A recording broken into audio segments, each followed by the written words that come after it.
Hello students. Uh, I'm going to give a talk on membranes, cells and vesicles under electric fields. My name is Rochish Thaukar. I am a faculty in the Department of Chemical Engineering, IIT Bombay. So the outline of my talk is I'll start with what are bilayers. And then I'll talk about vesicles. I'll talk about why you subject cells to electric field. What are the typical applications? And then I'll also mention the peculiarities of the mechanics of biomembranes. They are very different than uh, the interfaces you see in liquid-liquid systems or liquid air systems. And then time permitting, I will give you some glimpse of the research being done in my lab. Okay. So let me start with surfactants first. Okay. So why do surfactants self-assemble?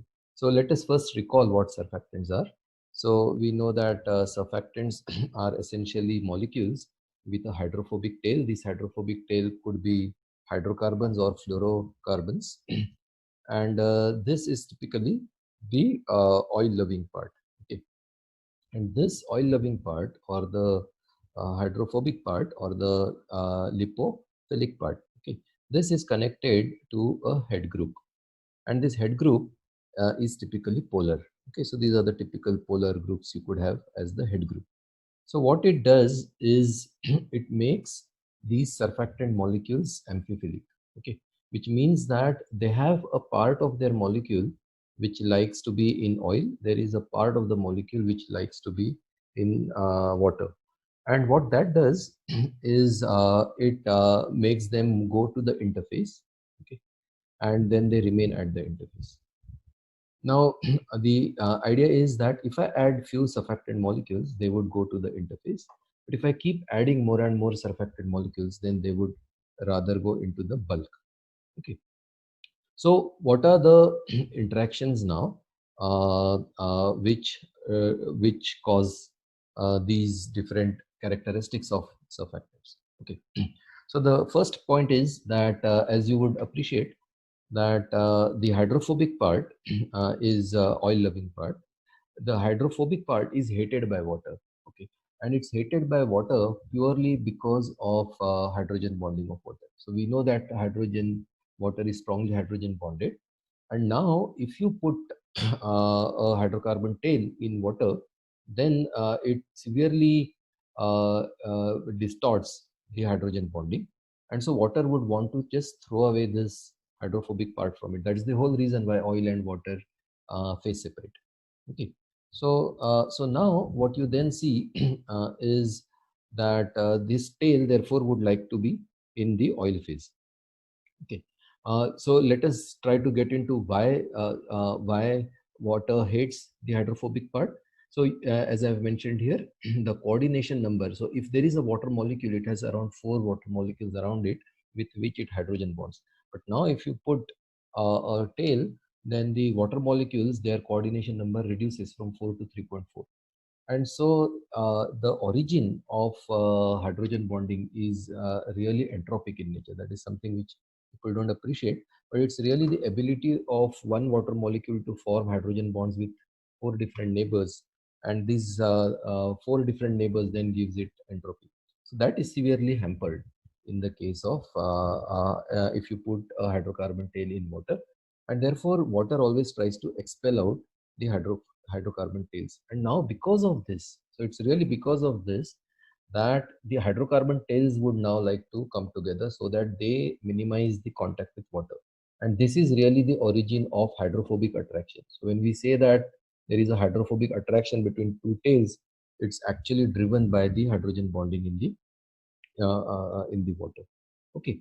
So now what we have is that so as I keep adding more and more number of surfactant molecules, my claim is that they would assemble into micelles as in water, or they might assemble into reverse micelles as in oil.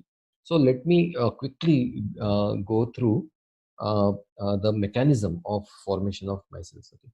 So the idea is if I have a lot of surfactant molecules, okay, yeah, I just dump some surfactant molecules in water.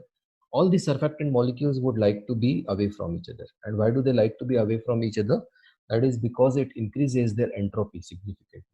Okay, so you remember the n log n term in n1 kt log n1 term, right? That increases the entropy of the surfactant. So they like to be away into the aqueous phase. However, so if you keep adding more and more surfactant, however, if you keep adding more and more surfactants, then we have more and more tails now in contact with water. And as I've mentioned before, there is a hydrophobic attraction. So let us put it this way now. There is a hydrophobic attraction between these two tails. So now what you have is a scenario where surfactant molecules would like to be as monomers because of the increase in entropy in this configuration, versus they would like to come together because when they form hydrophobic bonds between these tails, then they would actually increase the enthalpy.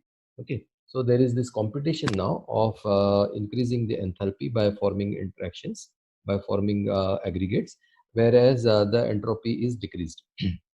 So how do you address this? So this is the classic example. I have taken the derivation from Israeli-Shveli, and it's very illuminating in a way. Okay, so the way you mathematically address this, I'll just run you through this simulation. So don't be scared of this. So suppose I had 10 surfactant molecules. Then what I say is that the concentration, and I'll talk in terms of number concentration. So the number concentration of the monomers is naturally 10 by V. 10 surfactant molecules, all 10 are monomers, 10 by the volume. Okay.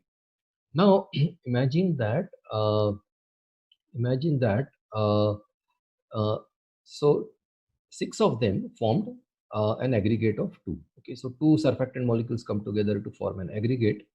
So it's a binary aggregate now. Then clearly only 4 of them are remaining as monomers. So x1 is equal to 4 by V clearly. And x2 is naturally 6 by V. Why? So what is the x2? So this is very important. So x2 is the number of free surfactant molecules which are going into the aggregate. So how many molecules, how many surfactant molecules are going into binary aggregates? 6 of them are going into binary aggregates. So 6 by V is the concentration of the surfactant molecules which are going into binary aggregates. Similarly, you could have tertiary aggregates, quaternary aggregates, and so on. Okay. And what is the concentration of the binary aggregates themselves? There are 3 of these present in volume. So x2 prime, which is the concentration of the binary aggregates, is x2 by 2. Okay. So in this case, it will be 3 binary aggregates divided by V. So clearly the total concentration is x1 plus x2 plus x3 plus x4 and so on. Number of surfactant molecules present as monomer, number of surfactant molecules going into binary aggregates, ternary aggregates, and so on will be the total concentration. Now, the point is that in a dynamical system now, when you dump all these surfactant molecules in the aqueous phase, you will have some free surfactant molecules, you will have some binary aggregates, some ternary aggregates, and all of them are in equilibrium. And the surfactant molecules, it's not a static equilibrium. The surfactant molecule is continuously going from free to binary to ternary and so on.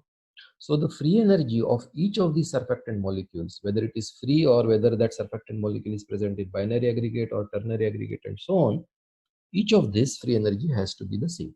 So this is what I put here. Okay, so what it tells you is that the free energy is the chemical potential. If you look at this, the chemical potential is basically the enthalpic part and the entropic part. So for a single surfactant molecule in free, it is mu1 naught plus 2 kt ln x1, right? Now the chemical potential of the molecule 2 is 2 mu2. Okay, so if mu2 is the chemical potential per molecule in a binary aggregate, right? So 2 mu2 is equal to 2 mu2 naught plus kt ln x2 prime. X2 prime is the number of binary aggregates, right? So we know that it is kt ln concentration. We're talking about number concentration. So the free energy per molecule, so the chemical potential per molecule in the binary aggregate, okay, is given by the standard chemical potential plus kt by 2 ln x2 by 2. So in this sense, if n number of aggregate is formed, suppose n equal to 5, 10, 10 mer, 15 mer, 20 mer, and so on, their chemical potential of one surfactant molecule in a 10 mer, for example, is given by mu 10 naught plus kT by 10 ln xn by x10 by 10. Okay. Now all of these have to be the same because, as I said, this it's not a static equilibrium condition. You have monomers, you have binary aggregates, ternary aggregates, and so on. And these surfactant molecules now jump from monomer to binary to 10-mer to 20-mer and so on. So which clearly means that the chemical potential of the surfactant molecules in each of these mers has to be the same. And so with that spirit is when we say that mu1 naught plus kT ln x1 is equal to mu n naught plus k. So these chemical potentials have to be the same. If you do this now, then how many number of surfactant molecules have gone into aggregates you can give by this expression. So what is now remaining is to calculate or at least have some model for the enthalpy of a surfactant molecule. Now what is the enthalpy of a surfactant molecule? So if I take a 10-mer or an n-mer, okay, then clearly the total free energy is, so suppose these were free surfactant molecules and now they come together and form a bond. The bond is basically a hydrophobic interaction. So the hydrophobic interaction makes two surfactant molecules come together. As soon as they form a bond, they release an energy which is equal to alpha kT. Okay, so alpha kT amount of energy is released because of hydrophobic interaction. So if an n-mer is formed, so n minus 1 alpha kT is released. Right here you see that if there are if it's a 4-mer, then 3 bonds are formed and clearly 3 kT of 3 alpha kT energy is released. Because energy is released, I put a minus there. Right. So now we have a model for the enthalpic part as well. So once you have the model for the enthalpic part, then clearly you can put it in this expression. And then if I write alpha, alpha, as I said, is the number of kTs of energy released per hydrophobic interaction.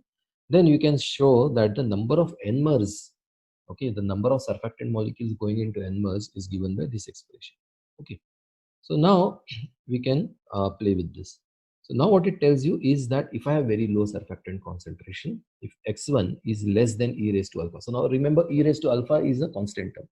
Why is it a constant term? Because it is simply given by the bond energy of hydrophobic interaction. So in that case now, because e raised to alpha is constant, suppose I work with very, very low concentration of surfactant. I just put a very, very small millimolar or micromolar amount of surfactant into water. Then x1 e raised to alpha clearly is a small number because your x1 is very small. If this number is much smaller than 1, suppose it was 0.1, then the 10-mer will be 10 into 0.1 raised to 10. And so it will be really small. So how many surfactant molecules are going into 10-mer? Really small number of surfactant molecules. So all the surfactant now is present as free surfactant, as monomers. However, now I keep increasing the concentration. And now I have increased the concentration x1. Suppose I increase to a value of e raised to minus alpha. Then what is the number here? X1 e raised to minus alpha into e raised to minus alpha into e raised to alpha is plus 1. So suppose this number had become 1.01, then the number of number of aggregate will go as 1.01 raised to 10 into 10. So it will be huge. So all the surfactant molecule now is present as 10 moles. And therefore x1, when it is of the order of e raised to minus alpha, so x1 goes from a very low value, you keep increasing the value of x1. And once you reach a value of x1 of the order of e raised to minus alpha, then a lot of n-mers are going to form. A lot of 10-mers, 20-mers, 30-mers are going to form. That is what we call as the critical micellar concentration. Okay. So CMC, what happens exactly near CMC? You dump surfactant molecules, and what happens when the concentration of surfactant is around CMC? All of these surfactant molecules, which are now individually present as monomers, immediately aggregate and form aggregates. And that aggregates, then we can call them as micelles and so on. So that is one concept which has to be very clear to understand bile, is that surfactant molecules can get together and form an aggregate. Okay. Now comes the concept of the optimal head group area. So now you are started packing the surfactants at the interface. So you see here that I have packed 3 surfactant molecules at the interface. So how much can you pack the surfactant molecules? Okay. So now the surfactant molecules are coming together because of hydrophobic attraction. Okay, so they all want to come together because of hydrophobic attraction, right? And then there is also a repulsive interaction. Okay, the repulsive interaction could be because of charges present on these surfactant molecules. Suppose, for example, if we have dodecyl sulfonate, then the sulfonate group will have a charge and that will repel, and so these would want to repel each other, right? So there is an attractive interaction which is trying to keep pack more and more surfactants at the interface. There is a repulsive interaction which is trying to move the surfactants away from each other. So what is the typical estimate of the attractive interfacial free energy? Now, typically the attractive interfacial free energy will go as the surface area into into the surface tension itself. So if you know the oil water interfacial tension, roughly 50 millinewton per meter squared, 15 millinewton per meter is the interfacial tension for oil water interface. This interfacial tension is an estimate of, so you remember that interfacial tension always tries to reduce the area. So it's going to actually pack the surfactant molecules together. So that's the attractive part, which goes as gamma into A. A is the area per head group. And what is the repulsive part? The repulsive part, as I said, could come because of steric contribution, electrostatic double layer, and so on. Even if we consider it to be electrostatic, we know that the potential will go as 1 by R in a way. So I can write the interfacial free energy, repulsive energy, to go as capital K, some constant divided by A. So what you now here have is that the free energy is an attractive part, which is gamma A, and a repulsive part, which is K by A. And so what area it takes now? So the point is this, that I have a surfactant molecule, they are packing. Suppose there was capital A as the total area, and if I pack now n surfactant molecules, then the area per molecule is capital A divided by n. And the idea is how much is this? So this is what I will call as the small a. And what is the optimal area per head group? How many surfactant molecules can pack at the interface? So naturally you will minimize this. And so once you minimize this, you get the area. So there are two important concepts here which I would want to know. The area per head group will go as root K by gamma. Okay. And once I put the optimal head group area here, then you say that so all the surfactant molecules are at an optimal head group area. And now if I increase the area of the sheet which is having surfactant, then it will cost energy. And how much energy it will cost? In the harmonic response, it will cost an energy which is gamma by A naught. Okay, which is gamma by A naught. So if my surfactant molecules are packed such that their A is equal to A naught, there is no tension in the system. This is one important concept that you should remember, that when the surfactant molecules are packed very close to each other at A is equal to A naught, then there is no tension in the system. Okay. There is interfacial tension between oil and water, but the surfactants have reduced the tension so much, they have packed themselves at area equal to A naught, that there is no tension in the system. So this is the zero tension. But now if I try to increase the area, then I get the modulus of is actually gamma upon 2 gamma upon. So A minus A naught divided by A naught is the measure of the aerial strength, what is called as aerial strength. So in a way, the surface tension becomes an estimate for the energy required to increase the area of a surfactant laden interface. Okay. Now here's one more concept which we need to remember, and that is what is called as the packing parameter. Now we know that the surfactant molecules could be of various shapes. Okay, it could be the surfactant molecules could be triangular shape, or the surfactant molecules could be cylindrical shape, and so on. So Israelishvili gave something called as a packing parameter, and by packing parameter he meant what is the volume of the surfactant divided by L, the length of the surfactant, and A is the area per head group. Okay, so consider a surfactant molecule like this. So I can enclose this surfactant molecule in a cone. So what is the volume? The volume is 1/3 the volume of a cylinder. Okay, so if what is the effective volume? If it was a cylinder, its volume would have been L into A, but it is a cone. So because of the structure of the surfactant molecule, it is a cone. So its volume is 1/3 of that of a cylinder. Okay. And therefore, if I do V by LA, V is 1/3 of the cylinder and the cylinder volume itself is L into A, its packing parameter is 1/3. So this is what Israeli-Schweli introduced, that there are certain surfactants, they have a packing parameter, like this kind of surfactant will have a packing parameter of 1/3. Now, if surfactants of packing parameter 1/3 have to pack, so imagine a lot of ice cream cones packing together, they can at best form a spherical micelle. Okay, so they can form a sphere and it will be a spherical micelle. Now, go to the other extreme. If these surfactant molecules were perfectly cylindrical in shape, and I'll discuss that next. If they are now cylinders, so imagine now small cylinders, cylindrical bottles, for example. If I want to pack cylindrical bottles, I can only pack them as a sheet, right? Whereas if I were to pack ice cream cones, I can pack them as a sphere. So in that sense, you can get, depending on the structure of the surfactant molecule, you could either have spherical micelles or you could have cylindrical, you could have what are called as bilayer sheets. Okay. So this is again one important parameter you have to remember, because that is what I'm going to invoke next. Okay. So now what are bilayers now? So as I said that if the surfactant molecules if the surfactant molecules have a packing parameter of 1, then they will pack into bilayer sheets. So you now have surfactant molecules into bilayer sheets. There is an upper sheet, upper leaflet, there is a lower leaflet, and then it nicely packs itself. Remember that the whole idea is to minimize the contact of hydrophobic tails with water. So what are bilayers? So these are bilayers are essentially made up of surfactant molecules. These surfactant molecules, now you see this surfactant molecule here, it has two tails, and clearly its V upon LA will be 1, because its volume is also LA and divided by LA is again 1.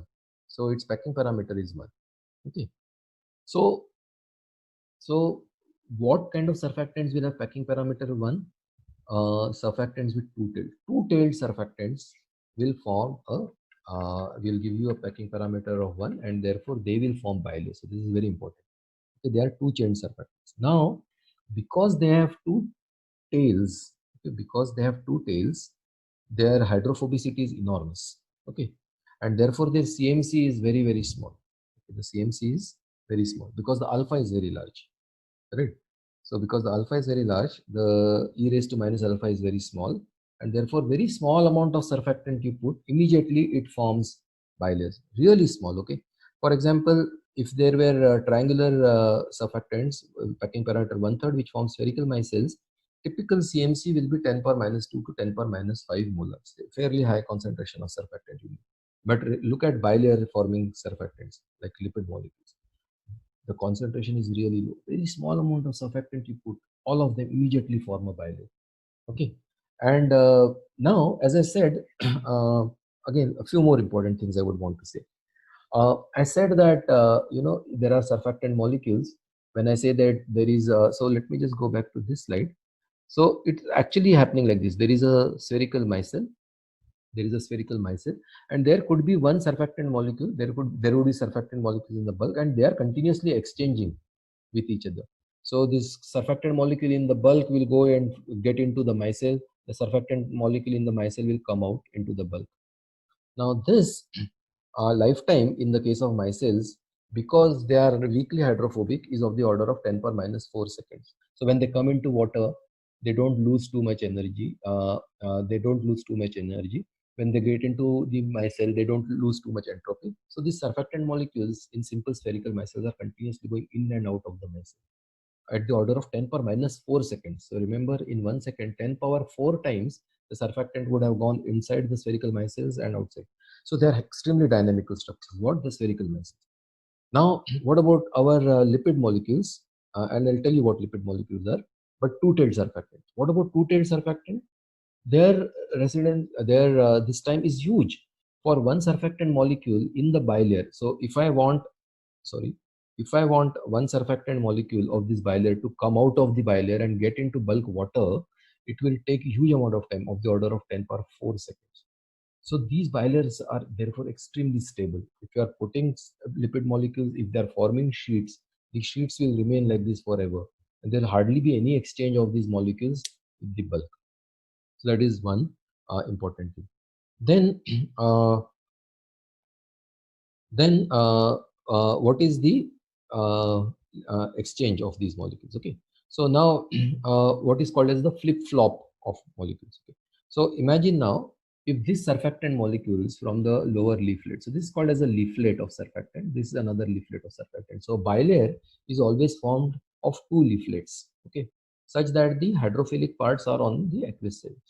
Now, if this surfactant molecule wants to get into the, from lower leaflet, it wants to get into the upper leaflet, it takes huge amount of time. It takes around 10 to, or 2 to 10 per 5 seconds, what is called as the flip-flop time. So the flip-flop time of surfactant molecules is huge, okay, in bilayer systems. Okay. So what we have seen, so let me just summarize. What we've seen is bilayers can be formed by two-tailed surfactants because their hydrophobicity is large, number one. Number two, because their packing parameter is around 1, these surfactant molecules hardly exchange any surfactant with water. So when they are in the bilayer, they remain in the bilayer, and that the flip-flop exchange is extremely slow process. So why now all of this? Why suddenly I started with surfactants, and then I started telling about packing parameters, CMC, and then I spoke about two-tailed surfactants, and then I mentioned that these two-tailed surfactant form bilayer. That is because all the biological cells, okay, all the biological cells are actually made up of bilayers, lipid bilayers, okay. So these molecules are actually lipid bilayers, and I'll talk about them. So the significance for us now is that all the cell membranes, human cell membranes, red blood cells, white blood cells, you may name it, all the cell membranes are made up of lipid molecules. These are two-tailed surfactants, and they assemble to form the bilayer sheet. So when we talk about a cell membrane, it's actually a surfactant bilayer sheet. Okay, and and then of course inside you have a lot of membranes. Now it's not just the outer cell membrane which is made up of lipid bilayers. The nuclear membrane is also made up of lipid bilayers. The mitochondrial membrane is made up of lipid bilayers. Okay, and endoplasmic reticulum is made up of lipid bilayers. So the bilayers are everywhere. What is the structure of the lipid bilayer membrane in a cell membrane? It's very complex. It's complex because it has a lot of proteins in it, a lot of proteins which actually uh, allow interaction of the internal cell organelles with the external.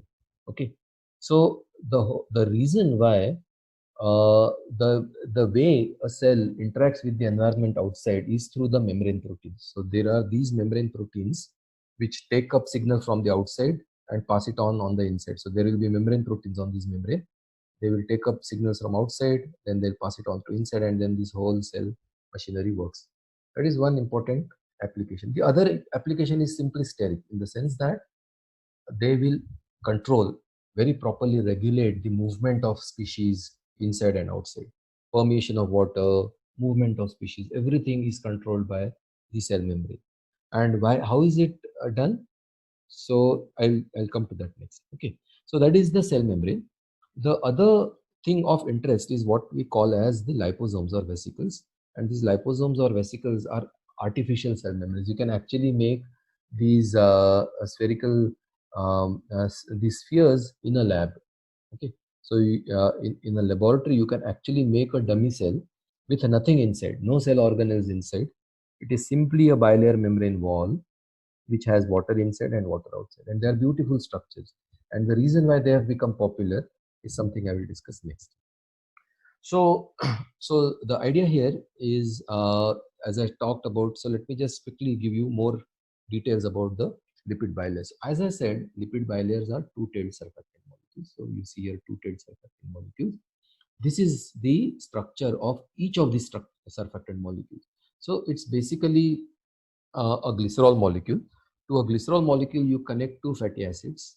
Okay, so so there is esterification of glycerol. There are two fatty acids connecting here, and to the third alcoholic group, you connect a phosphate group which is negatively charged, and then that phosphate group is typically attached to a choline group, and these are called therefore as phosphatidyl choline molecules.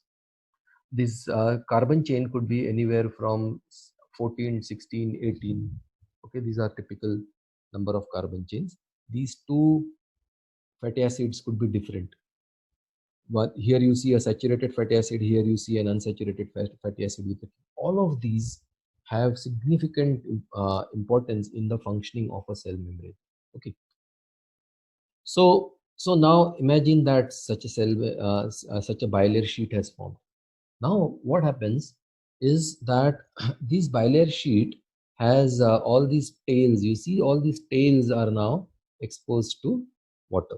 So let me just give you an idea about the size of this bilayer sheet. This bilayer sheet is 5 nanometer in thickness. 4 to 5 nanometer is a good estimate of the thickness of a bilayer. Okay. So this bilayer sheet is made up of two-tailed surfactants. They are called as phosphatidylcholine molecules. There are a very lot of there's a huge variety. Actually, the cell membrane is made up of at least 15 to 20 different types of lipid molecules. Okay, now even more. So now remember, but we'll focus on the physics part mostly. When these lipid molecules are now exposed to water, it's an unfavorable condition. Why? Because you now have 18 chain hydrocarbon tails getting exposed to water, and that's not a favorable condition because you don't want the tails to be in contact with water. So what does the cell naturally do? What does this bilayer sheet naturally do? It has these edges. It wants to prevent these edges, so it just curls up and forms a vesicle. So it just wants to curl up and remove all the edges, and it simply forms what is called as a vesicle or a cell or a biological cell.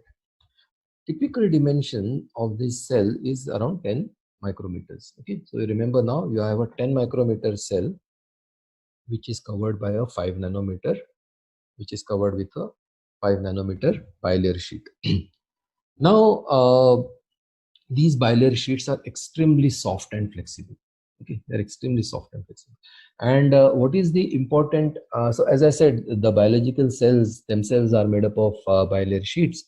But then, as I mentioned, you can also form artificial cells called as vesicles or liposomes with nothing inside and nothing outside. Okay, so there's water inside, water outside, and you simply have take.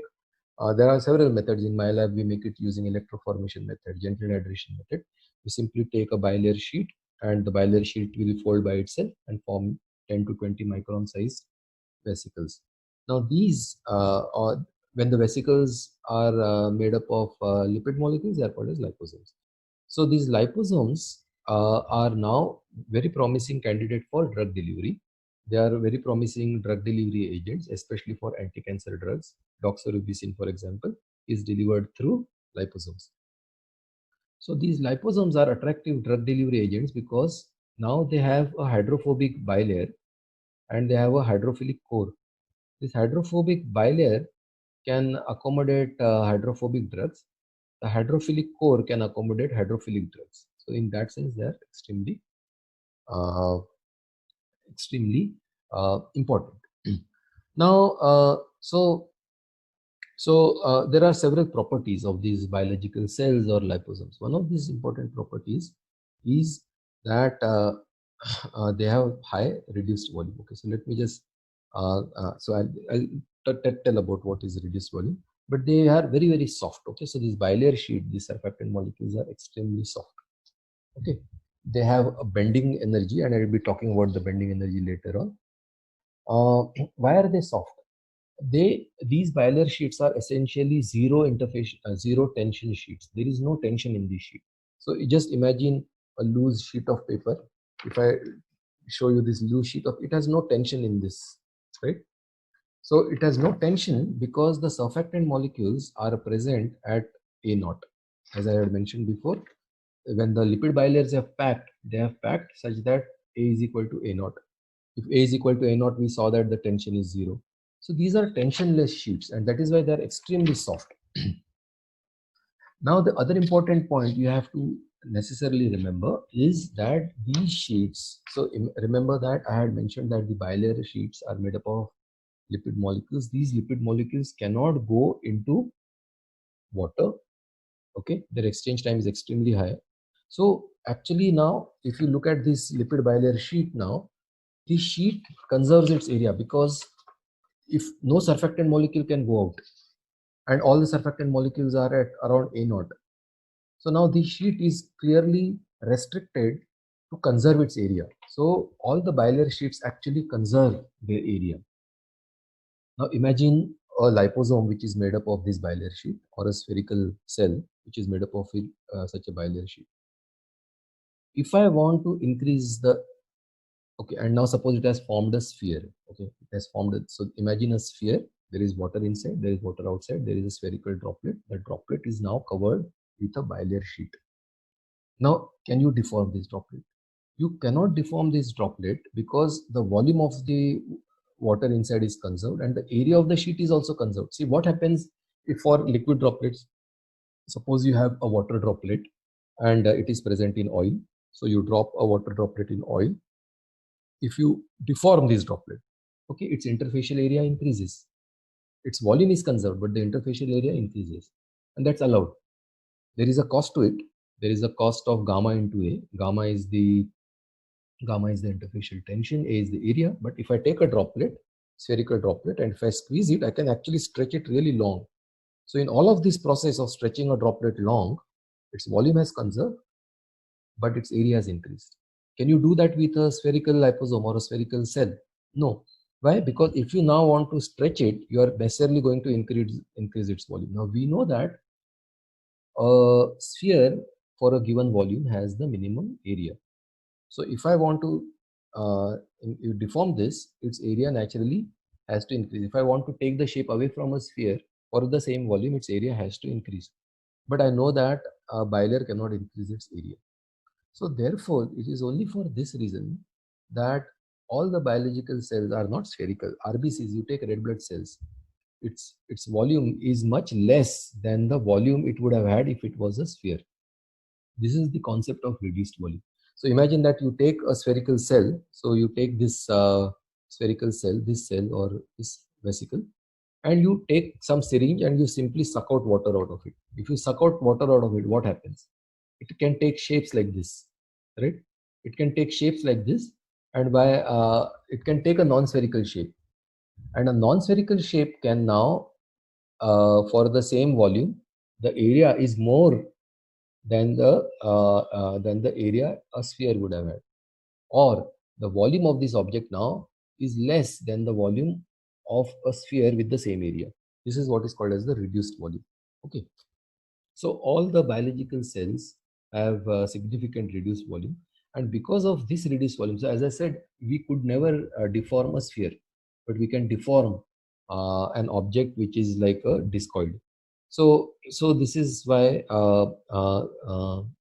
most biological cells have large reduced volume. So this is what I meant by large reduced volume. So they are soft, they have large reduced volume, and because of these they are highly deformable. They can go through small arteries, small veins, and so on.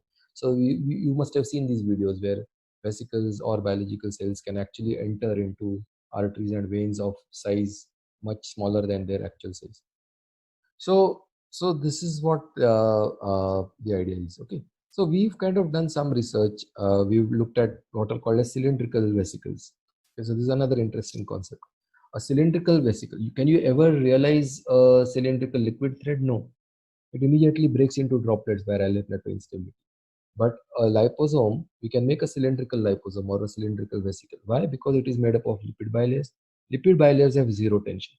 So you know that a liquid thread breaks into droplets because of interfacial tension. But if the interfacial tension itself is zero, then you should be able to realize a nice cylindrical liposome. So that is how this cylindrical liposome is realized. Now, when I apply electric field, we actually see that a tension is generated. So this is how the concept is, that if I have a bilayer sheet like this, okay, and if I stretch it now, okay, so if I stretch it, if I apply force, right, then it is going to build a tension in the sheet. And now once you have tension in the sheet, it can actually undergo Rayleigh-Plateau. So this is what our result is, where it shows Rayleigh-Plateau instability. But the point to note here is that this is again a system with very low reduced volume. We've also done some other analysis where we show that as you keep reducing the volume, okay, so imagine you take a spherical vesicle, you put a syringe and you start drawing liquid out of it. What will happen? It will take various shapes. What are these shapes governed by? These shapes are governed by the bending energy of the system. Okay. So the bending energy of the system is minimized. Okay, so it will take only that shape which will minimize the bending energy. And so you now see variety of shapes, including bicoid, concave, discoid. This is obtained by minimizing the free energy of the system. And you see that this looks very similar to a red blood cell, right? So this is what the instability I was talking about. This is called as Perling instability. There is a nice cylindrical vesicle. It is cylindrical. It doesn't break into droplets. It doesn't break into droplets because the tension is zero. Now I apply electric field, and when I apply electric field, you see that it undergoes a Rayleigh-Plateau kind of instability, and it forms beautiful pearls. And as soon as I switch off the electric field, the pearls will disappear. Okay, you will find that at these junctions, okay, it is not breaking. It is not breaking at these junctions, but these remain as they are, right? So these are very beautiful novel phenomena which you observe with liposomes, which you observe with cells, which you observe with vesicles, and this is what is the focus of a lot of research that I do in my lab. Okay, so now uh, so I'll take a break here, and I'll put the next video where I'll talk about the isotropic, entropic, and enthalpic tension.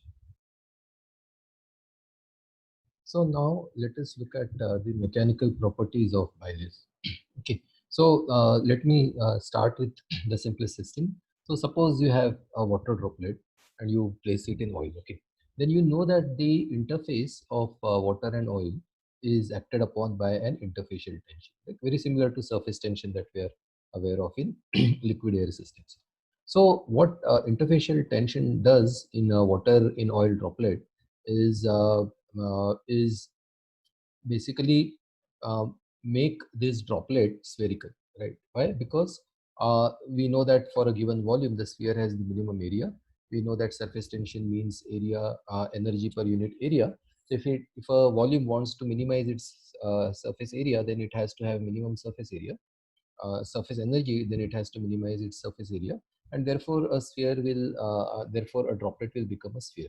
So in that context, what are the interfacial properties of a bilayer? Now, one important difference you have to first note here is that a droplet is basically a bilayer in a vesicle or in a biological cell is separating water from water. This is one most important difference between the two, and the implication of that is that the two fluids on both the sides are basically the same, which is water. Okay, so the bilayer really is a third entity in that sense, right? And we have seen that it has a completely different composition. It is made up of phospholipid molecules, and so it's in a way what I would call as a third phase. Okay, so now does a bilayer have tension? Okay, now a few slides before we saw that I said that in a bilayer all the surfactant molecules are at an area per molecule which is it's optimal, and in that case we do not have any tension in the system. Okay, now I also spoke about the concept of reduced volume, that if a vesicle has a volume less than that of a sphere, and so its volume is less, so it's reduced volume, then I know that it is kind of a squished sphere. Okay, now if there is a squished sphere, then it will have some some area. Okay, and that area is more than the area of a sphere. So now, so the idea now is what is the tension in the system? So as I said, predominantly the membrane is without tension. Okay. Now, however, the bending modulus, and that is something I'm going to do next. So the membranes are extremely soft in the sense that if liquid molecules bombard on this membrane, then it can show it can show significant fluctuations, very similar to a polymer molecule. Now, you know that if there is a polymer molecule, it is not a straight polymer chain. Okay, a polymer molecule typically will be not straight, but it will be in a jiggled state. So for example, if you can see this cable, this was a polymer molecule, it will be straight if there was no thermal undulations, if there was no thermal fluctuations acting on it. and the thermal fluctuations are acting on it because there is water around it, so the water molecules are continuously bombarding on it. So because of that, this polymer molecule will actually be like a coiled, like a coil. Okay, so it will be like a bunch, it will be like a coil, right? And if I want to now, because, and why will it be coil? Because in this state the entropy is very less. There is only one configuration. But now, if this polymer molecule is in such a coiled state, and then it is taking different configurations, then its entropy is more. So now, if I want to stretch this cable, okay, if I want to stretch this cable, then there is an energy required, because now you are trying to minimize the entropy. So if you want to minimize the entropy by giving it only certain configurations, then you have to apply a force, and that force is what is called as the entropic force of a polymer molecule. So in the same spirit, a bilayer is also not plane. Okay. So if it was not a very rigid bilayer, it would have been like this. But actually, the bilayer is always fluctuating. Why? Because it is extremely soft. So if the bilayer is continuously fluctuating, if I want to straighten it, I need a force, and this force is called as the entropic force. Okay, so it's called as the entropic force, and the tension associated with is called as the entropic tension. Okay, so so now, so imagine that there is a sphere. There was a sphere. I took a, there is a vesicle. There is a droplet basically covered with a bilayer membrane, which we call as a vesicle. It has a volume, it has an area. Now I take a syringe, I suck out some liquid out of it, so that the area is more than that for that given volume. So this membrane is always fluctuating. Okay, so you see here, this is the fluctuating membrane. Okay, and so the vesicle also is not a taut sphere, but it is continuously fluctuating. Okay. And now, if I want to straighten the fluctuations, I have to, so these are thermal fluctuations. These are called as thermal fluctuations. They are called as thermal because the fluctuations are set in by the temperature of water surrounding the vesicle. Okay. So now these thermal fluctuations, if you want to straighten, you need a force, and the tension associated is called as I said, the entropic tension. So this entropic tension, one second.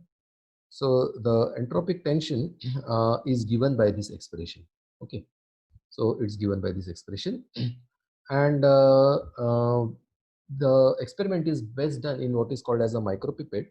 So you take a small pipette, the diameter could be anywhere between 2 to 5 microns, and then you take this vesicle, apply a negative suction, and then as you increase the tension in the system, the vesicle gets more and more sucked in. Okay, and so you see that here, you look at this point, so this is the sucked vesicle, and if the tension is more, then this is the sucked vesicle. Okay, so this length keeps increasing with tension. You can plot length versus tension, and a very significant discovery in this was by Ivan Evans, and he gave an expression for tension as a function, um, as a as a the local tension as a function of the area, which is 2 pi r into delta L. And then we can estimate the value of the bending modulus and the area compressibility modulus. So the bending modulus and area compressibility modulus are the two important properties of a uh, of a bilayer membrane, and not the tension, because the inherent tension is zero. Okay, so please remember, the inherent tension is zero in a bilayer, which makes the vesicle. Unlike a water droplet in oil, which has a characteristic surface tension, it could be around of the order of 50 millinewton per meter. But in this case, in a bilayer vesicle, the tension is zero, but it is characterized by a bending modulus. I'll come to that next, and an area compressibility modulus. And so both of these are shown here. So so as I said, you estimate the tension versus length. If you do that and you fit a curve, then in the low tension limit, which is this the low tension limit, you can estimate the bending modulus kappa b of the bilayer membrane. The bending modulus is a characteristic property of the membrane. And then if you stretch it further, then you can estimate the area compressibility modulus of the membrane. The area compressibility modulus is in the enthalpy range, okay, or what is called as the enthalpy tension.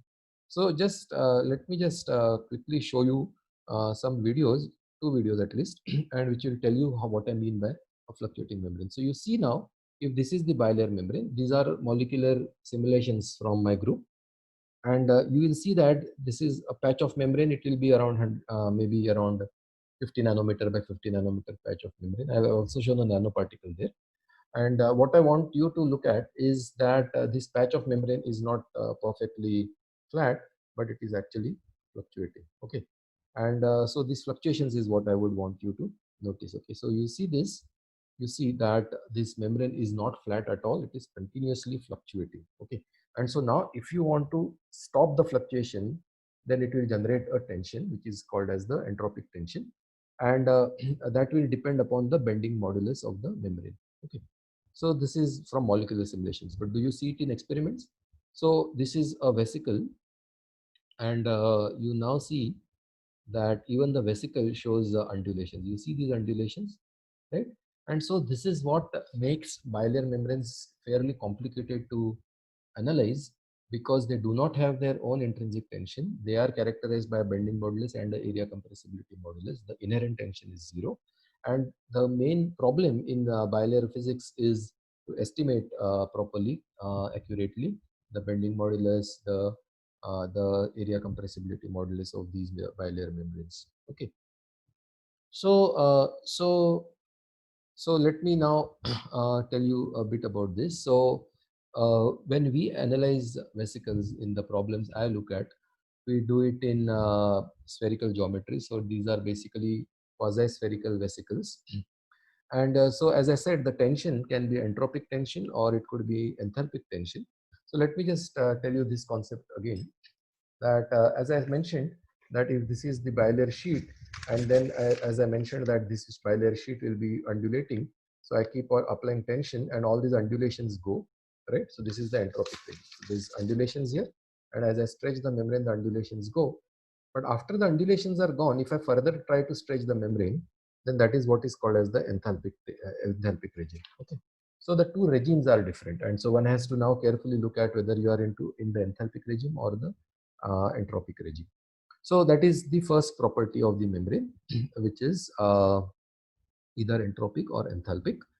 Now, as I mentioned, there are two main properties of a bilayer membrane: the bending modulus and the area compressibility modulus. Now, the bending modulus, the origin is simple. That if I take this sheet, right, and if I try to bend it, then there is an energy cost. Okay, and we know that the energy cost in bending comes from this. So look at this point. If there is a beam, and if I try to bend the beam, then I know that this part is going to be under compression, whereas this part is going to be under tension. Okay, so this combination of compression and tension leads to a net stress in the membrane, which is given by the bending stress, and it is characterized by a bending modulus.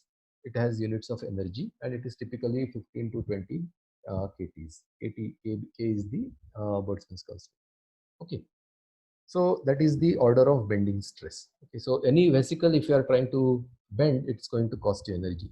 In fact, this is what I had shown you earlier when I showed these shapes, discoitic shapes and so on. Those shapes are selected by minimization of the bending energy. Okay, and in the same spirit, we saw earlier that when I looked at the surfactant uh, area per molecule, we saw that it was proportional to A minus A naught whole squared, right? So if you do it that way, then remember the pre-multiplier was oil-water tension.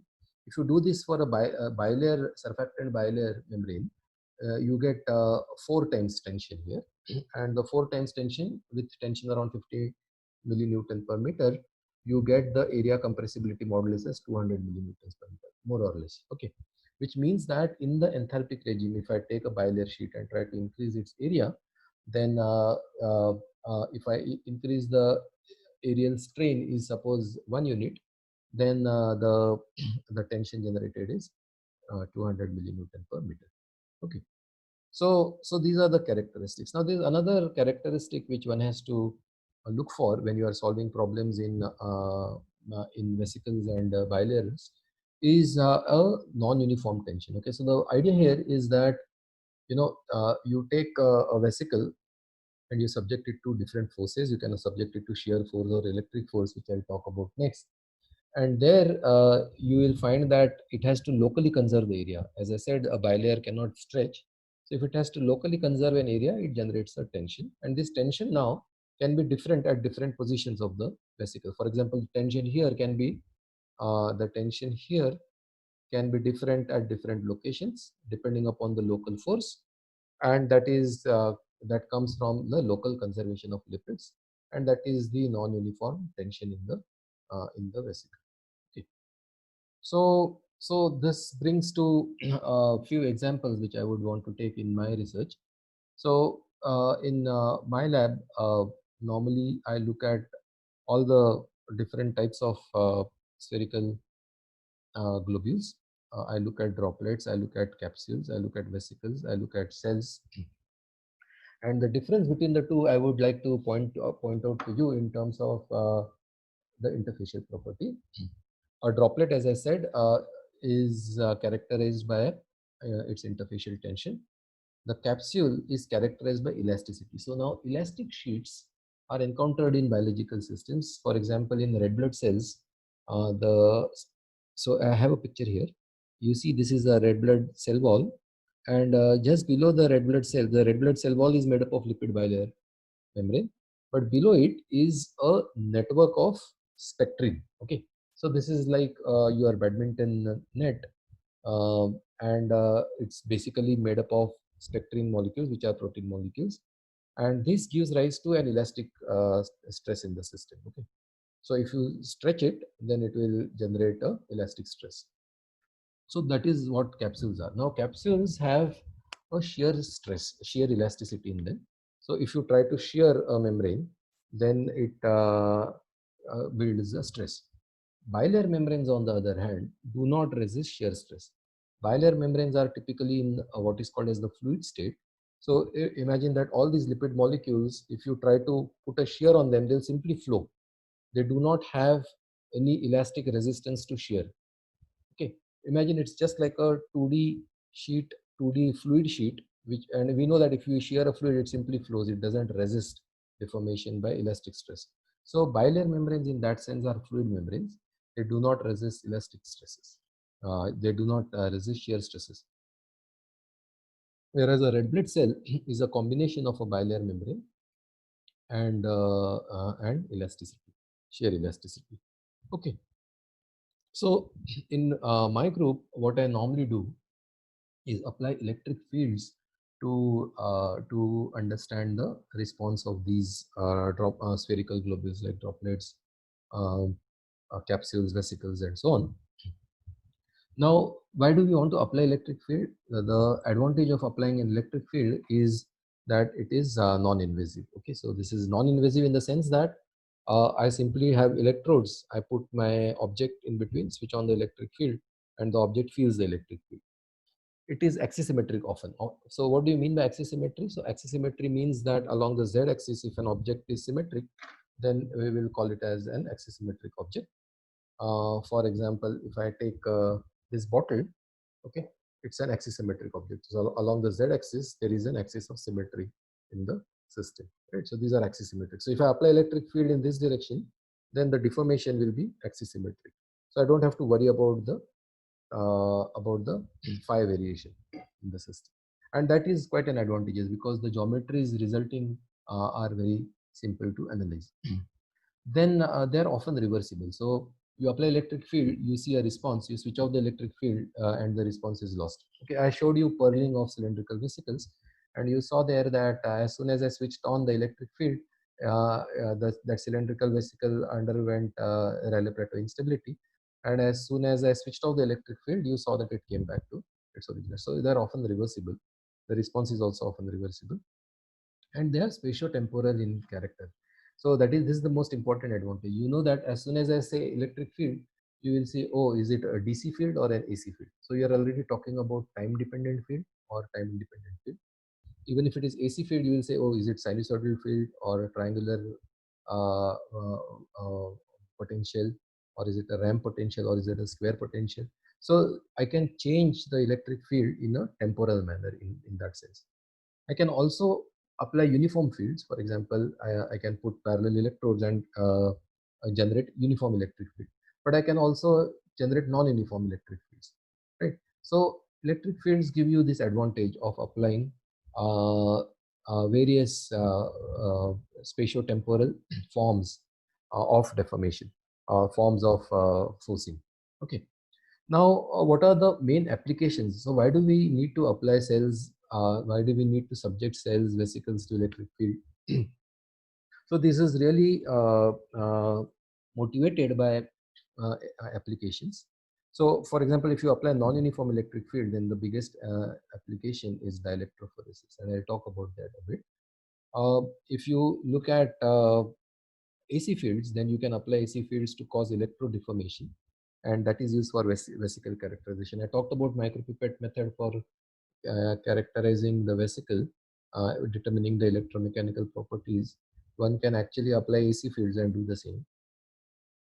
And then one can actually put DC pulses. So I've talked about non-uniform field. I've talked about AC field. I can apply DC fields and cause electroporation or electrofusion.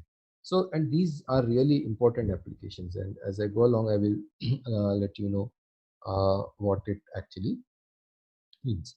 So, what are the what are the characteristics of electrostatics of a capsule or a vesicle? Okay, so you know, so let me just get started with very simple example. So the first thing you have to remember is that the charge carriers in liquids are always ions. Okay? We are not talking about electrons here. We are not talking about metallic system. We are talking about liquid systems. And so the charge carriers are always going to be ions. Where are the ions coming from? The ions are coming from electrolytes. For example, mm, our physiological fluid has salinity. It has electrolytes, sodium ions, chloride ions, potassium ions, and so on. So those are the ion carriers for the charge carriers.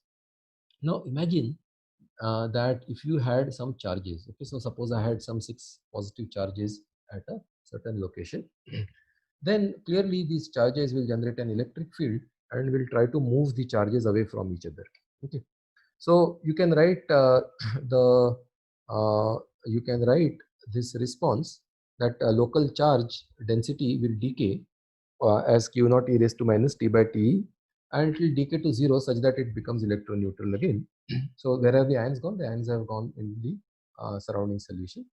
And so this response happens over what is called as the charge relaxation time of a fluid. Okay. So if I take water, for example, which is the common fluid in all vesicles and cellular studies, then what are the two characteristic electrical properties you can think of for water? One will be its dielectric constant, which is AT. We all know that, and or some permittivity, which is epsilon epsilon naught, where epsilon is dielectric constant, or you can talk about the electrical conductivity. Now, the ratio of permittivity to electrical conductivity gives a time scale. And this time scale is really what is called as the charge relaxation time of a bulk fluid. And what does it indicate? It indicates that if I throw some charges in the fluid, then they are going to decay over this time scale. Okay.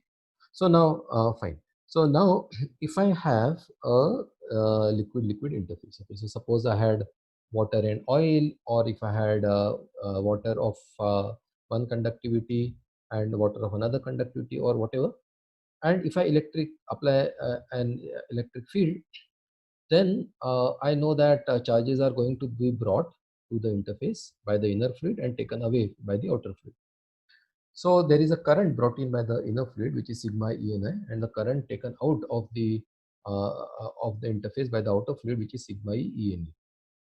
So I can write an equation for the net charge at the interface, dou Q by dou T, and you get this expression clearly. Current brought in minus current taken out is the dou Q by dou T. So what it tells you is that if I non-dimensionalize this, then I come up with another timescale which is called as the Maxwell-Wagner timescale. And what is the Maxwell-Wagner timescale? The Maxwell-Wagner timescale is the time required for charging an interface. Okay. So remember that if two different currents come into the system, they come in and go out of the interface, then they are going to deposit some charges at the interface. And for example, if the inner conductivity is more, then this interface is expected to be positively charged. The outer conductivity is more, it is expected to be negatively charged. And how much time it will take to build this charge? It will take the Maxwell-Wagner relaxation. It doesn't depend upon the bilayer membrane, as you clearly see. It depends only on the conductivities of the two fluids. Now, what happens if I have a if I have a bilayer membrane in addition to that? Okay. So now what happens is that there are charges brought in by the inner fluid, charges taken out by the outer fluid. Now the interface gets charged. Okay. The interface gets charged. Why? Because now, so what are the properties of the bilayer? So remember, now we are having a bilayer at the interface of two fluids. This bilayer is essentially made up of lipid molecules, and I know that lipid molecules have a hydrophobic tail, and this hydrophobic part has almost a zero conductivity, because the conductivity of this hydrophobic part is almost zero. And so what you're really looking at is like a capacitor. So it's like a spherical capacitor. Now we know that a capacitor gets charged if it is subjected to DC fields, for example. And how does it get charged? Because the current is brought in by the inner fluid, the current is taken out by the outer fluid, but the current cannot penetrate into the bilayer membrane. See, remember here the current could flow through the interface. That's one big difference. Huh? In the liquid-liquid case, the current could flow through the interface. Here, the current cannot flow through the interface. It simply brings in current and it simply takes out current. It cannot flow through the membrane. Okay, and so the membrane gets charged by having charges deposited on both sides of the membrane, and then it gets charged over what is called as the membrane charging time. Okay, and the membrane charging time is given by this expression. C is the capacitance of the membrane. How do you calculate the capacitance of the membrane? It is simply the permittivity of the membrane divided by the membrane thickness. And what is the permittivity of the membrane? Permittivity of the membrane is simply its dielectric constant into epsilon naught. And what is the typical dielectric constant of a membrane? It is around 2. Okay. So now you agree that I can calculate the membrane capacitance. If I know the membrane capacitance, I can calculate the membrane charging time. So clearly, if the membrane capacitance is more, then your charging time is more. Why? Because the capacity is more, right? So if the capacity is more, it can have more and more amount of charges that it can hold. And it of course depends upon the conductivities of the two outer fluids as well. Okay. So one can write, so now it is important to define what is called as the transmembrane potential. The transmembrane potential is defined as the potential inside minus the potential outside. And one can show that this transmembrane potential is given by this expression E naught A. For a spherical vesicle, it is given by 3 E naught A by 2, 1 minus E T by T cap. So at T much larger than the membrane charging time, the transmembrane potential built across the membrane is E naught into A. And typically E naught is of the order of 1 kV per centimeter, A is of the order of 1 micron. You are more or less looking at a transmembrane potential of around 0.5 to 1 volts. Okay. So this is electrostatics now. Okay. So now you understand that when I am applying a vesicle to electric field, it can get charged at various time scales. There will be a bulk fluid charging time. Then the membrane will get charged over Maxwell-Wagner relaxation time. Then it will get charged over the membrane charging time. And then it can get completely charged. Okay? And when it is fully charged, the transmembrane potential is given by 3 by 2 E naught into A. So now this is fine. So you know the charge, you know the electric potential distribution and so on. So how is it useful? Okay, so it is useful through two ways. The important thing in uh, in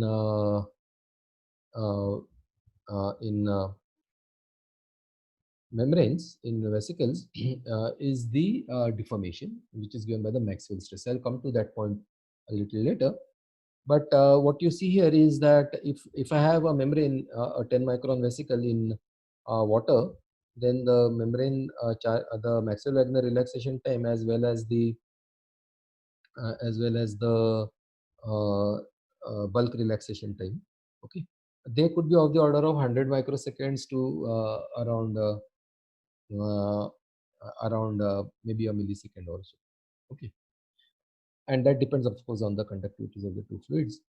but the membrane charging time is typically larger. It could be of the order of 10 to 100 milliseconds. Okay, 10 to 100 milliseconds. So now how do I set up the problem? So typically we set up the problem by so the idea is this, that you have a vesicle, you subject it to electric field, and so the vesicle can deform, can react to this electric field, and we have to now do force balances. So how do you do the force balance? We calculate all the force at the interface. These forces are the bending stresses I discussed. It can be tension because of entropic or enthalpic tension. There can be Marangoni stresses in the system, and there is local area conservation in the system. Okay, so all this gives rise to tension. Once you know the tension, you do a force balance, and you can get the shape of the vesicle. So the shape of the vesicle will go away more and more away from the sphere as the stress on the membrane increases. Okay, so let me just mention about the Maxwell stress. So as I said, the electrical force. So we saw the electrostatics, right? I told you how the electric field distribution will be. I told you how over what time scales the electric field is developed and so on. Now, so with this electric field distribution, uh, the important issue in the case of vesicle deformation is the membrane stress. Okay, and uh, so the electric stress or the electric force associated with the electric field is what is called as the Maxwell stress. Okay, so how do we understand Maxwell stress? So you see that if I have a parcel of fluid, it has some free charges, it has some dipoles, and you subject this to electric field. So when you now subject this to electric field, then if I try to calculate the force per unit volume on this parcel of fluid, then there are several forces. So the first force is the charge density into electric field. So we all know that rho into E is the total force per unit volume. Rho is the charge density per unit volume. But if it is electrically neutral, even then there can be a force exerted on the dipoles. Now we've heard this, we've seen this in our uh, early on in your some in electrostatic courses, even at the 12th standard level. You would have seen that if there is a dipole and the dipole is subjected to electric field, then if the field is non-uniform, you can get a force of the dipole. So this is that force, and these dipoles can interact with each other and generate a force which is given by this. So this is important. The force per unit volume is expressible as the divergence of a stress tensor, and that stress tensor is called as the Maxwell stress tensor. Okay, and the Maxwell stress tensor is given by this expression, or it is given by this expression, right? And so the idea in all of electrostatics of cells, vesicles, and so on is that you calculate the electric fields, and once you have calculated the electric fields, then you calculate the Maxwell stress tensor. And this is how the Maxwell stress tensor will be calculated. And once you have the Maxwell stress tensor, then the force on the membrane can be obtained by the Cauchy's principle, that is n dot tau. So this is what the recipe is, that on the surface of the membrane, we balance the Maxwell stress, we balance the bending stress, we balance the tension term, and all of this together will lead to an equilibrium shape, which is the shape under that applied electric field. So I will now, in interest of time, quickly go through few of the results. Okay. So first thing is vesicle deformation under uniform electric field. So if you take uniform electric fields, but time varying in nature, then what we find is that at very low frequencies, that is the time you are giving very long time. Okay, very low frequencies means very long time. Uh, so the time is so long that the membrane is completely charged. So if the membrane is completely charged, it doesn't matter whether the conductivity inside or outside is more or less. And what you always get is a stress distribution which looks like this. The stress distribution is such that it is compressive at the poles, and so it deforms the vesicle into a roulette shape. So this is the deformation at low frequencies in a roulette shape. Okay, so it's like a cucumber. Okay, so you take a sphere and you apply force in this direction. So a sphere is going to deform like this. A sphere is going to deform like this, right? this is a sphere, you apply force, the force is large at the poles, so it just deforms like this into a prolate shape at low frequencies. At intermediate frequencies, between the maxillary relaxation time and the membrane charging time, the response is determined by the conductivity of the two fluids. Okay, so uh, for example, if the outer conductivity is large, okay, so if the outer conductivity is large, then the stress distribution is like this. Okay, so if imagine this, I don't know if you can see it here. So at very low frequencies, the field all bypasses, the membrane is completely charged, the fluid therefore goes around this vesicle.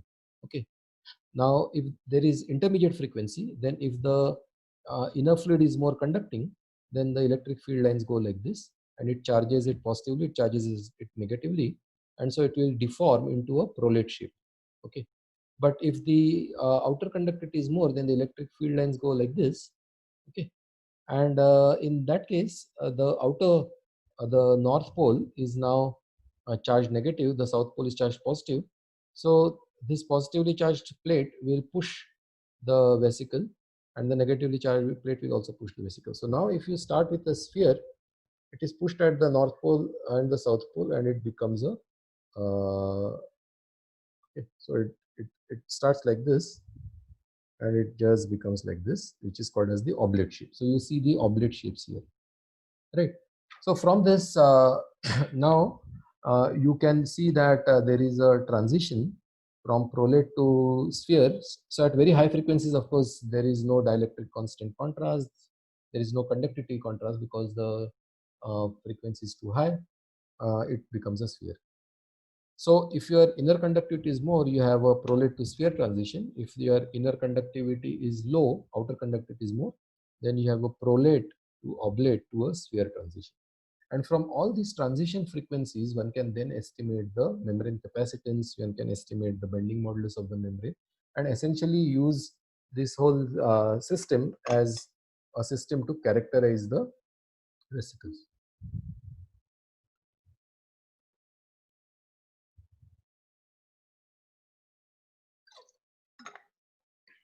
Okay. So, so this is what I already said. So you see now nicely, if there is no field, if there is high field, then it will deform like a cucumber, like a prolate shape.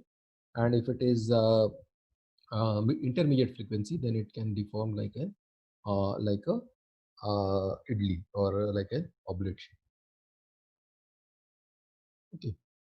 Now I will skip this. So let me now talk about the another application, which is, so the first example I showed was AC fields, uniform AC fields. Now, if I look at non-uniform electric fields, what happens? Okay. So non-uniform electric fields are essentially uh, used to do what is called as dielectrophoresis. Let me first explain to you what dielectrophoresis is. Okay. So imagine that there is a more polarized, a highly charged, uh, high conductivity particle. You subject it to electric field, uniform electric field. Okay. Then it will, if there is a charged particle, then of course it will do electrophoresis. But if there is an uncharged particle, you subject it to uniform electric field, then it will polarize. So this is plus electrode, this is minus electrode. Then the plus ions will go here, the minus ions will go here, and it will be subjected to an equal and opposite force in this direction. Okay. So it cannot move anywhere, it can only deform.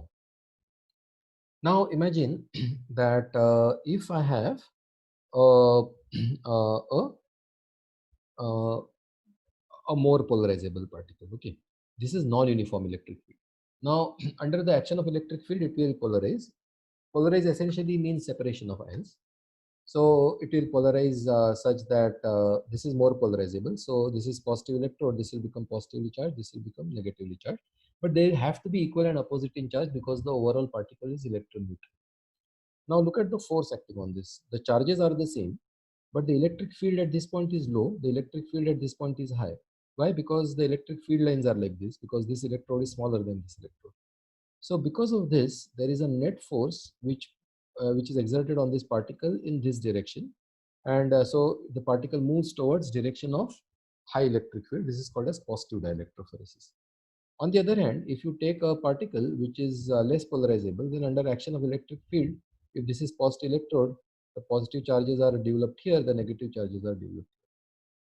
Now, under non-uniform electric field, this so both equal and opposite charges only will be developed, however. Okay, so suppose in this case, what is shown is 5 and 5 charges, because the body is electroneutral. Now you see that this pole will experience a large repulsive force now from this as compared to the repulsive force from this. So the net repulsive force will make sure that this particle moves towards region of low electric field.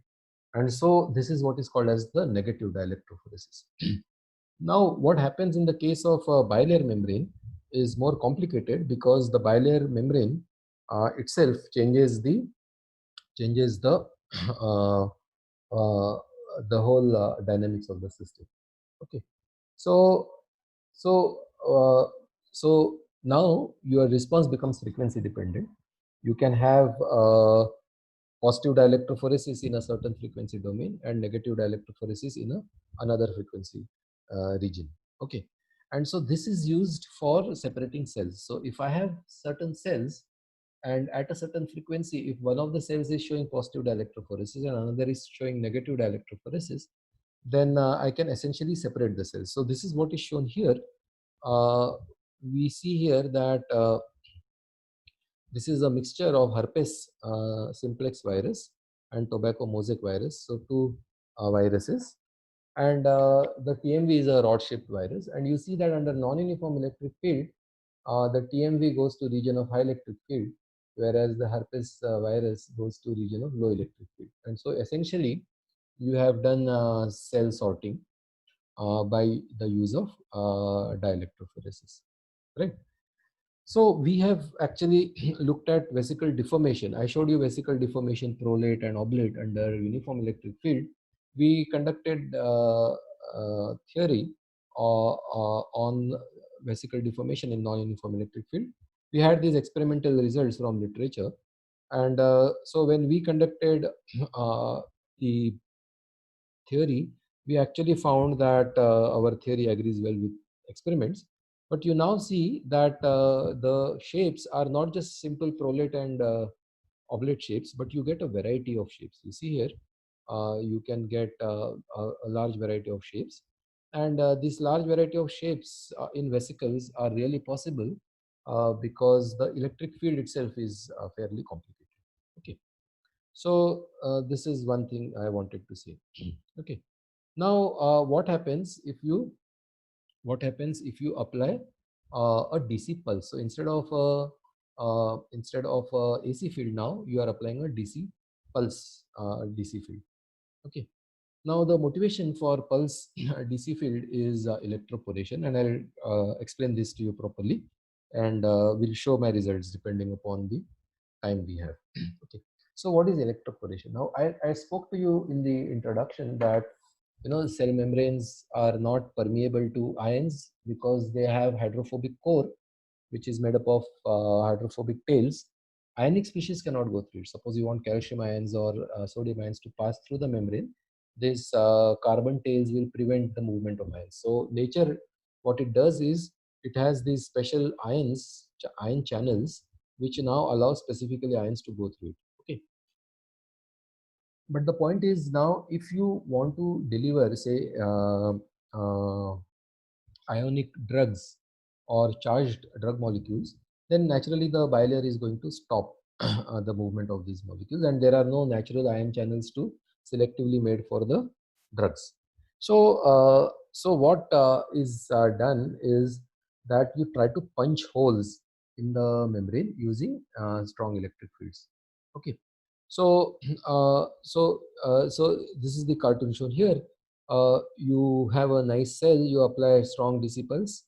Once you apply strong DC pulse, the cell forms holes. So you see these holes here, it actually forms nanometer sized holes, and through these holes you can have movement of charged molecules. So if a drug molecule is outside under the action of electric field, and because your bilayer now has holes, these charged molecules can enter into the cell, and thereby electroporation is caused.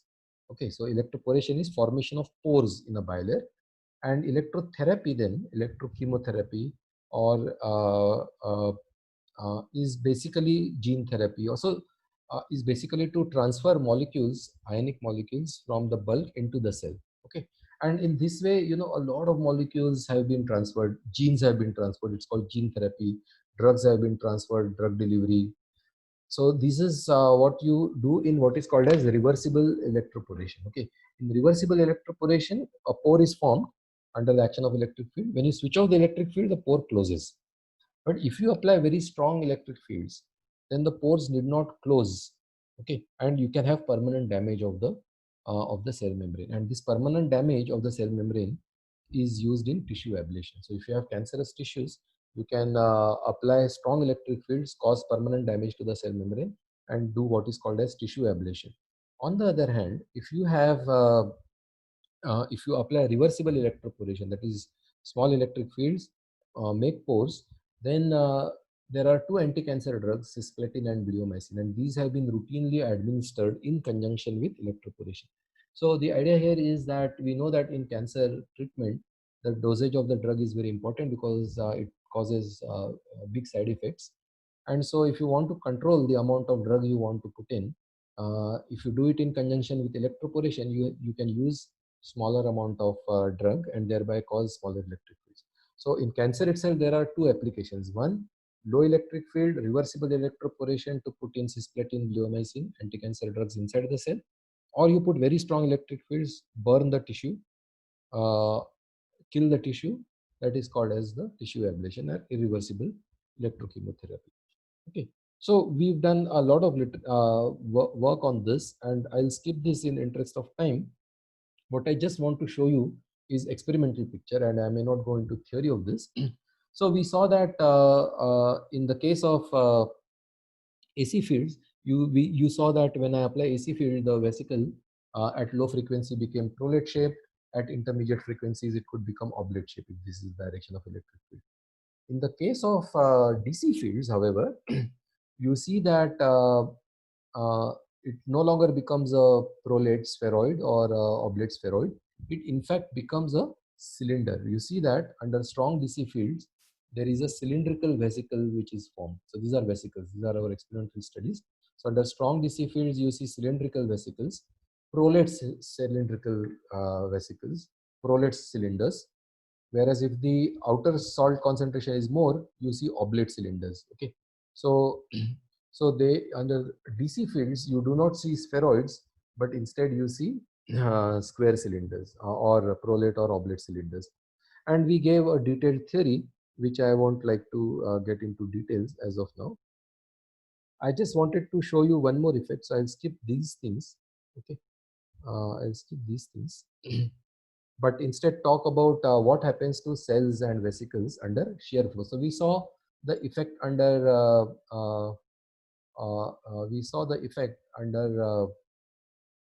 electric fields. What happens if you subject them to shear flow? So I take a vesicle, I subject it to shear flow. So I'll just show you two videos. You see that if there is a vesicle and if you subject it to a shear flow, if I had a rigid particle, it's just simply going to start rotating, which is called as the tumbling mode. But if I have a vesicle and if I apply shear, then you see that in certain conditions, you see what it does. It actually does what is called as a tank treading motion. So the vesicle has got aligned in the shear direction, 45 degrees to the x-axis, and now this vesicle is simply doing a tank treading motion. Okay, so you've seen battle tanks, right? So this is like a tank treading motion where essentially what you have is the membrane is now rotating, but the inclination is the same. So this is the inclined vesicle, and then the membrane is simply rotating around the vesicle. So this is the tank treading motion, and it is very typical about biological cells. It is very typical about vesicles. Okay, you may not see this. Of course, this is not possible in rigid particles, but even in droplets, it is quite rare. But if your inner viscosity is large, then it will start showing tumbling motion. Now, this is very similar to rigid particles. Okay. So this is what I wanted to show you, that vesicles now, I hope you are convinced, show a huge variety of phenomena. These phenomena are typical because of two things. The membrane properties are different. The electrical properties of a vesicle are also different than that of liquid, right? So I think I will skip this, and I will stop with this and acknowledge my students who did all this work. This is our campus. These are the visitors to the campus. And of course, you are welcome to visit our campus. Please get in touch with me. So with this, I will stop my presentation, and I'll be happy to answer questions.